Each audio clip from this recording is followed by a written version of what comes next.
I don't care what he's benching. I don't care what he's benching. I have a goal. I didn't get in this sport to please others.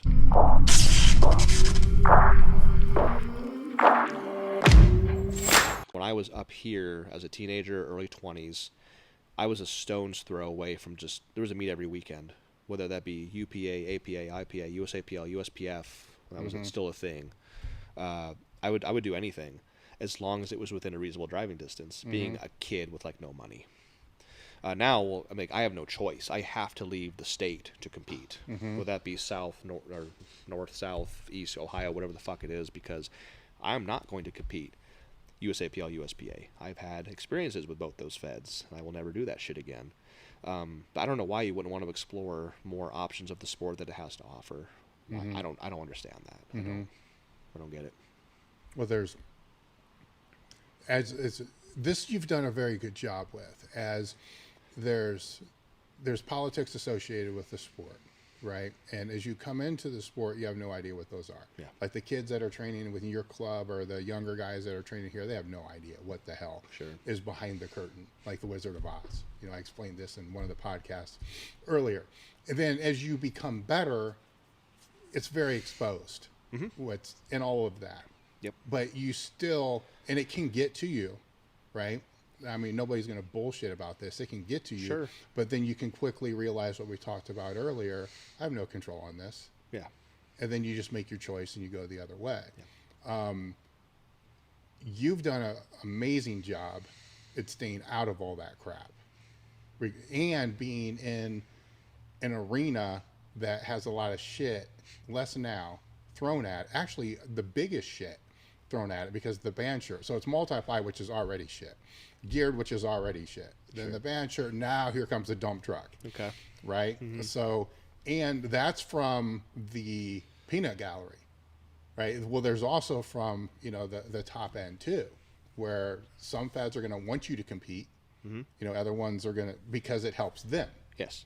Right. Meanwhile, you've been able to maintain this focus on, doesn't matter, what I need is the right bench, the right bar, the right plates, you know, and be able to keep that number one thing in focus without the distractions. Oh yeah.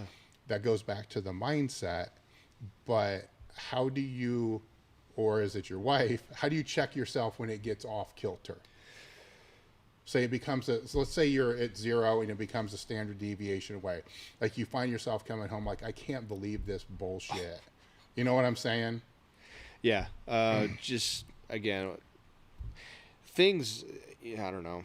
I've always, from day one all the way till I'm talking to you now, I've always only been most concerned with me in the sport. I wasn't in the mindset. I think there was an example. This is secondhand.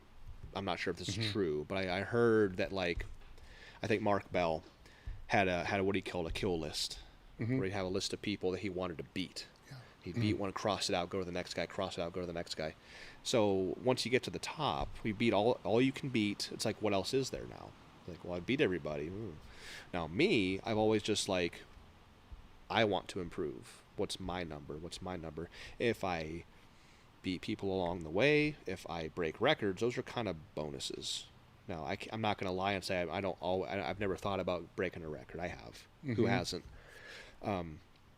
So because I've always had such a inner mental focus on just what I'm doing, like, fuck the distractions. I don't care what he's benching. I don't care what he's benching. I have a goal, whether takes me a year to get there, 2 years, whether I'm the first to do it or the first not to do it, doesn't matter. I've always just been focused on what I want to get from the sport and just doing what I want to do anyway, and not like, and I have people I help, but I'm not in this sport. I didn't get in this sport to please others. I'm in this sport for myself. Yes. So that's kind of what, so there I hear a lot of things, and I see a lot of things, and we'll talk about it.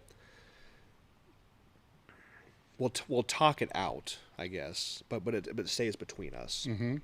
So I never just sit on something and just kind of like let it fester. I get it out, but it stays between us. Yeah.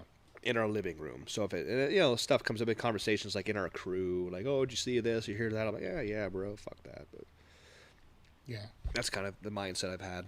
Well, and as you just stated, the sport is selfish. You're only in it for yourself. Not only, but you're in it for yourself. Yes. Right. So all these things are aligned in a very selfish, egotistical way, and we see that in the sport rampantly, right? But you're not that. You actually give a shit about other people. Yes. You care about the other people. Yes. While you still are able to maintain your focus on what you want to do, you're also able to be very humble and be a very great example for the sport. So that's what I'm saying. Like, how do you keep that balanced? Or is it just a personality trait? It has to be that, because I don't have an explanation. Yeah. Like, I don't do this sport for anybody but myself. But I would kill for anybody in my crew. Yeah. Any of my friends, anybody that I've ever worked out with, even years ago, Blackstones, Iron Chamber, whatever it's been. I don't know. It has to be personality. I don't know what else it could be. Because I could say out loud, like, I do this sport for me, but if I wasn't competing, you damn sure bet I would still be in the gym helping out my crew. Like, I'm not just going to say, I'm done lifting and these are the best friends I have. Outside the sport, and I'm saying, like, anybody who's involved with me with lifting, whether it be, Jericho with my chiropractic service, Anderson Powerlifting, any of my sponsors, any of my friends, anybody I've ever associated with in the sport ever. But outside the sport, I don't have any friends. I don't have drinking buddies or just chill out, hang out buddies. Everybody I am friends with is in the sport in some way, shape, or form. And that's how I want it. I don't talk to anybody from high school. I don't talk to anybody besides those who I've been involved with competitively or in a gym. That's who I keep in contact with. And I love it that way.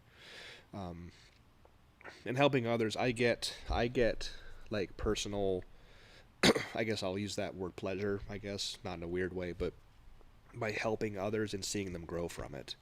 I really enjoy that. It brings me such joy to see Taylor or Brian or Zach or Dean, Owen, whoever I'm helping, Paul, just take knowledge and apply it and get better. You can't buy that.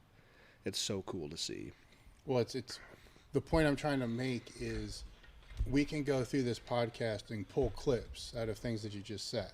I'm only in this for myself. I do this, and put that out there. And if it was almost anybody else sitting at the table saying that, people would say, that's an egotistical motherfucker right there. But because it's you, when people ask, about you, when I ask about you, and stuff like that, your numbers are not the first thing people say. What they say is he's a fucking great dude. Yeah. So that actually is above and beyond, the numbers for the people that know you. Right. Now, granted, we're in the small niche. Sure. Area, which is contained, which is smaller and contained. But in the niche that we're in, that's not always the case. It's usually the opposite. The stronger somebody gets, the more records they accumulate.